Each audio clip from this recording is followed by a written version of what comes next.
Ooh, I have a message, and I'm going to see if I can deliver it.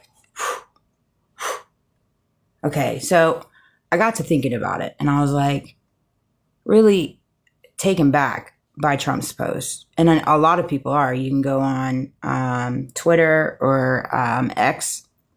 You can go on every single platform, and a lot of people are taken back by it. They're upset about it, rightfully so. Given the date and what was said on it, given it's Easter, and given what he said, right? But something I do know about these people and how they operate, I'm getting hot. I'm getting so fired up about this, is that they run on your reactions. They want to see a reaction out of you. They do. They want to see a reaction out of you. They want to see a reaction. They love seeing all this stuff on social media. They love seeing it on algorithms. They love getting in your head and messing up your Easter Sunday, messing up your day of what is today? Christ is risen, right? Remembering who Jesus Christ is. That is what today is for, the resurrection, right? And it's one of those things where you kind of start to recognize how these people operate in whatever facet. I mean, again, we could talk politics, we could talk personal life, we could talk in any type of reality in your world. So often enough, we are in a world now where people operate in wanting to get a reaction out of you because of whatever it is they're walking through, whatever it is they're going through, whatever trials and tribulations they're going through. We're all going through them, but sometimes, often enough, people, when they go through trials and tribulations, instead of facing the mirror, they want to deflect. They want to project. They want to manipulate, and they want to get a reaction out of you because it takes them away from having to look in the mirror. And that's just the reality of the human nature that we all face in different ways.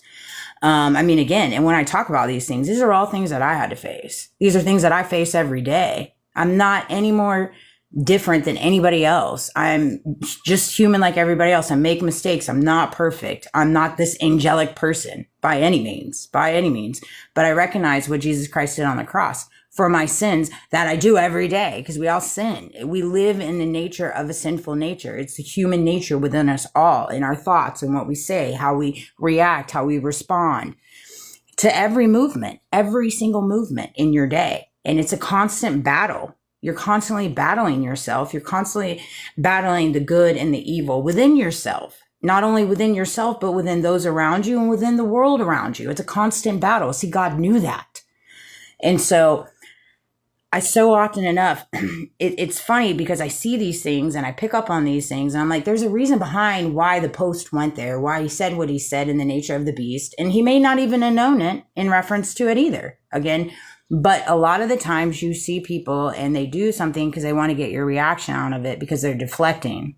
They're deflecting. And so I wanted to see where in the Bible we talked about deflecting. And the only place that I could find was Leviticus. All right. And this is what it says. Leviticus 21:17. Speak to Aaron, saying, no man of your descendants in succeeding generations who has any deflect may approach to offer the bread of his God. For any man who has a defect shall not approach a man blind or lame, who has marred face or any limb too long, a man who has a broken foot or broken hand. So essentially what he's saying is when you move in the operation of deflecting, you're broken. You're broken. We're all broken. We're all deflecting, right? But you can't take things in your own hands and your own nature of the beast. And again, this is my perception, my beliefs. You don't have to agree with me by any of it. It could be a completely different meaning to you. That's the beauty of it. That's why this is a book for you.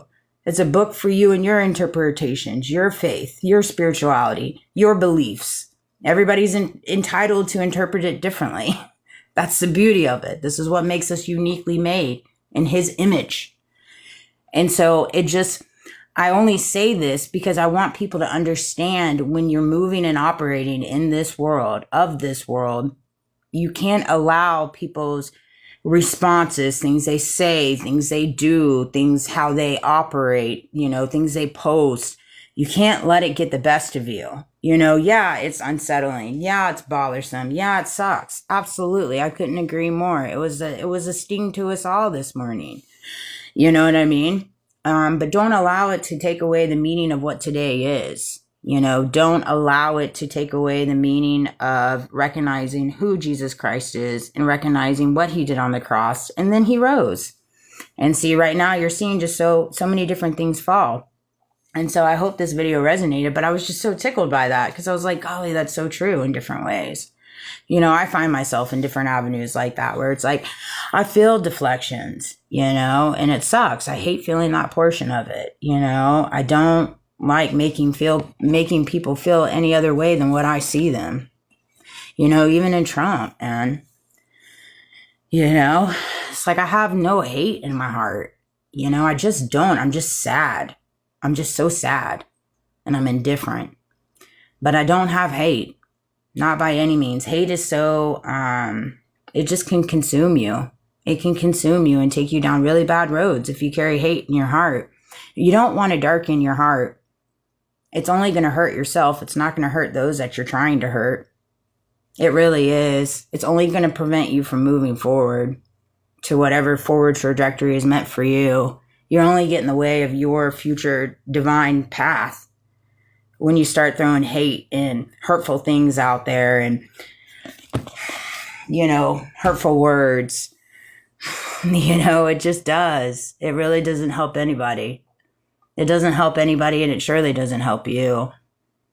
And so we all have to get to the realization of that, because we're only hurting ourselves. We're hurting ourselves. We're hurting those around us. And who wins in that?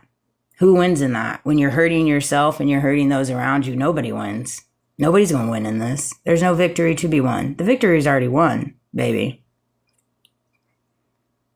When Christ rose, that was a victory. See, so often enough, we have people that want to take that victory away and take it in their own hands. Take it in their own hands. Take the power in their own hands. Take money in their own hands. Take greed in their own hands. Take whatever in their own hands. And it's just one of those things. It's just the cookie's got to fall the way the cookie falls. But you have control in how you allow it to affect you and what you pour out into this world. We all have control over that. No matter how much you're in bondage. There's no greater bondage higher than the bondage of what Jesus Christ died on the cross, to where you weren't carrying bondage. And so often enough, we have people walking amongst us now that are bonded. They're in bondage. They're in chains. Because they put themselves there, but they can get out. Every chain can be broken. Every chain can be broken. There's not a chain that cannot be broken, especially when they're invisible chains. And that's all this is invisible chains that we're fighting right now. Golly, Amanda, I'm on fire right now. Jeez. I love you guys. Enjoy the rest of your day. All right. Happy Easter.